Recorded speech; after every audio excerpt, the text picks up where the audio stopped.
Assalamualaikum warahmatullahi wabarakatuh. Bagaimana kabarnya siswa-siswi SDIT Daurah, khususnya kelas 5? Semoga dalam keadaan baik-baik saja, sehat, dan pastinya semangat ya. Di tahun ajaran yang baru harus semakin semangat. Oke, sebelum ke materi, ke pembelajaran, marilah kita bersama-sama membaca basmalah. Bismillahirrahmanirrahim. Oke, lanjut. Kita di sini akan membahas buku tematik ya. Buku tematik yaitu bisa disiapkan buku tematik 5A, yaitu tentang organ gerak hewan dan manusia. Oke. Di sini kita mau pelajari tentang yaitu letak suatu geografis dan astronomis. Apakah letak geografis itu? Ada yang sudah tahu atau sudah baca bukunya? Iya. Letak geografis adalah letak suatu wilayah dari kenyataannya di permukaan bumi. Secara geografis, Indonesia terletak di antara dua benua dan dua samudra. Dua benua yaitu benua Australia dan benua Asia, sedangkan dua samudra yaitu Samudra Pasifik dan Samudra Hindia. Letak astronomis adalah letak suatu wilayah yang dilihat dari posisinya di garis lintang dan garis bujur. Oke, kita lihat lagi garis lintang itu apa sih? Garis lintang adalah garis khayal yang melingkar secara mendatar di permukaan bumi dan membagi menjadi kutub utara dan kutub selatan.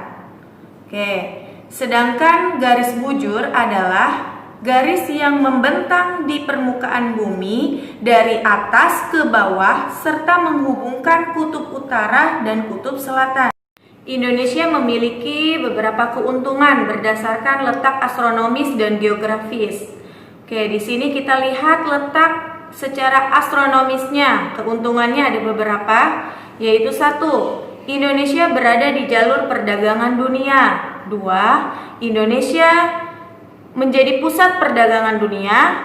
3. Adanya pembagian 3 daerah waktu di Indonesia. Ada waktu Indonesia Barat, waktu Indonesia Tengah, dan waktu Indonesia Timur. Lalu ada keragaman flora dan fauna di Indonesia.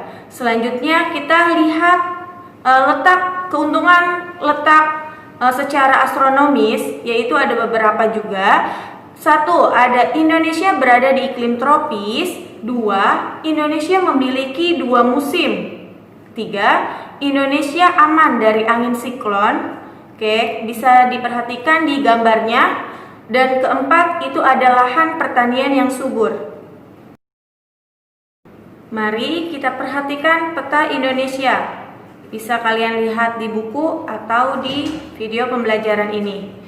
Indonesia adalah kepulauan dengan 2/3 wilayahnya berupa perairan. Bukan itu saja, bentang alam Indonesia sangat lengkap dan bervariasi, mulai dari pantai, dataran rendah, lembah, padang rumput, rawa, sungai, hutan, dataran tinggi, bukit, serta gunung dan pegunungan.